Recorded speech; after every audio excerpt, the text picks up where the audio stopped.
So for today's lesson, we're going to be still working with integers, aka positive and negative numbers, whole numbers. And today's lesson is going to be a review of subtracting negative numbers.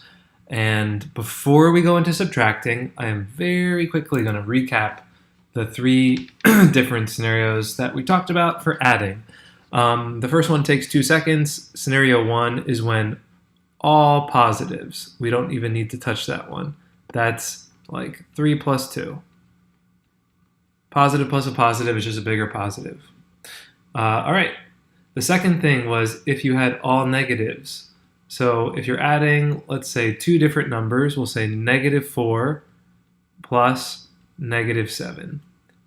We can even throw in a third number, plus -3. If your numbers are all negative, one way I explained this was think of it as if you owe someone money, as if you are in debt. You have $4 of debt, that's represented by -4. $7 of debt, that's represented by -7. And $3 of debt, represented by -3. In total, you have $14 of debt. So when you're adding all negative numbers, it's similar to adding all positives in that you add the values 4, 7, and 3, and your final answer is negative. I also had showed this with integer chips, right? You've got 4 red chips, 7 red chips, 3 red chips, in total 14 red negative integer chips. All right, and the last one was the big one. It's when you have a mix of numbers. So like you're adding a positive with a negative. So for example, 3 plus -7. And there's a couple ways you can think of this. One way is just straight up understanding the rule. The rule states that if you're adding a positive and a negative, forget about the signs, treat them as if they're both positive, and just find the difference. So here, the difference of, we're going to pretend that this -7 is just regular old 7. The difference between 7 and 3, 7 minus 3, is 4. Now, how do I know if my final answer is positive or negative? I just go back to the original numbers, 3 and -7, and which one has a bigger absolute value? This one does. 7 is bigger than 3, and since the 7 is negative, my answer is negative. Another way I explained this was think of it as money. $3 and $7 of debt. Well, the net of that is you'd have $4 of debt. You'd be able to pay $3 of that $7 debt, but you'd still owe 4. The debt is bigger than the not debt. The last way I explained it was I gave that silly example of when I was a kid playing Army Men with my brother, and he had one color, I had another color. We lined them up, similar to integer chips. You've got positive integer chips, and you've got negative ones. And whichever one has more chips, so cancel out, cancel out, cancel out. There's 4 negatives left. That's why my answer is -4. Okay, so the reason that I spend another bit of time going over the rules for addition is because we are going to use them today when we subtract integers. At least this is how I teach it. I know that different teachers go through this different ways. I feel like this is, to me, this makes the most sense. So here we go. When you subtract integers, yesterday we talked about, all right, what happens if they're all positive? What happens if they're all negative? What happens if you have one of each? Well, we don't need to go through 3 different scenarios today. What I'm about to talk about applies always, every time you're subtracting, no matter if it's a positive and a negative, or 2 negatives, or no matter what. Always, always, always. Here is the way that I teach this. If you have a subtraction problem, change the subtraction problem to an addition problem.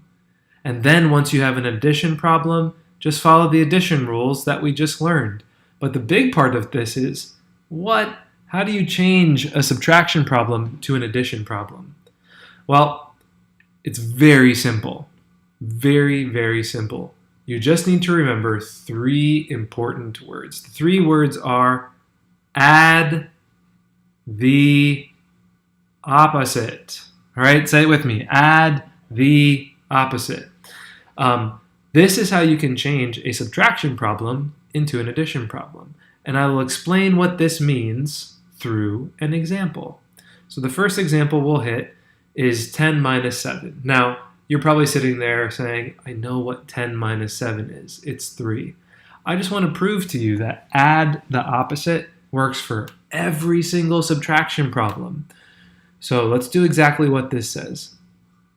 We're going to change our subtraction to add, okay? And we're going to add the opposite. So what's the opposite of 7? I'll use a different color to really highlight it. The opposite of positive 7 is negative 7. And what's 10 plus negative 7? Well, think about your rules for adding integers. When the signs are different, just find the difference between the two. So 10 minus 7 is 3. And since the 10 is bigger than a 7 and the 10 is positive, my answer is positive. So how do you add the opposite? You don't touch that first number. You change the subtraction to addition, and you add the opposite of whatever the second number is. The second number in this case was 7. So our addition problem was plus negative 7. Let's look at another one. Second example, remember our rule is add the opposite. So I know that I'm going to keep my first number the same, and I'm going to add the opposite of whatever the second number is. The second number is positive 12. And we're going to add the opposite. The opposite of positive 12 is negative 12. So now I've changed my subtraction problem into an addition problem, and now all I need to do is use my addition rules. My addition rules from yesterday say that if the numbers are different, like I have a positive and a negative, just find the difference between the two. The difference between 12 and 3 is 9, and since the 12 is bigger and the 12 is negative, my final answer is going to be negative. So that means that 3 minus 12 is negative 9. If you want a visualization of that, use an underline. We're starting at positive 3 and we're subtracting. Subtraction moves to the left on a number line, and we're moving back 12 spaces. If you counted back 12 spaces, whatever, you could actually count it. Where would you end up? You'd end up at negative 9. But instead of sitting there and using a number line for every problem, just use your addition rules. And for subtraction problems, make them addition problems. All right, we're going to do 2 more examples. Here is our next one.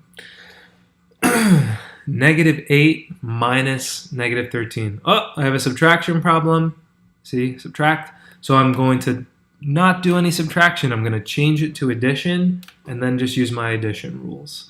So keep the first number the same. Change it to addition. We're going to add the opposite. What's the opposite of negative 13? Positive 13. So this subtraction problem can be written as this addition problem. And now, using my addition rules, since I have a positive and a negative, I just find the difference between 13 and 8, which is 5, and then I compare my numbers. 13 is bigger than 8, and since the 13 is positive, my final answer will be positive. So negative 8 minus negative 13 is 5. That's a weird one, but it's true. And we just proved it by changing the subtraction to add the opposite. All right, last example. We've got 5 minus negative 4. So what does that mean? It means 5, change the subtraction to addition, 5 plus, and then add the opposite. The opposite of negative 4 is positive 4. So that's weird. 5 minus negative 4 really just means 5 plus 4, and 5 plus 4 is positive 9. So that means that 5 minus negative 4 is equal to positive 9. Hopefully this way of going through subtraction helps you. I'm also showing you how important it is to understand how to add negative numbers. If you can add them, you surely can subtract them as long as you can change your subtraction to addition. Well, that is it For subtracting integers, we will do a lot more practice with this in the coming days. For now, though, if you have any questions, feel free to let me know. Otherwise, I'll see you when I see you. Happy mathing, people.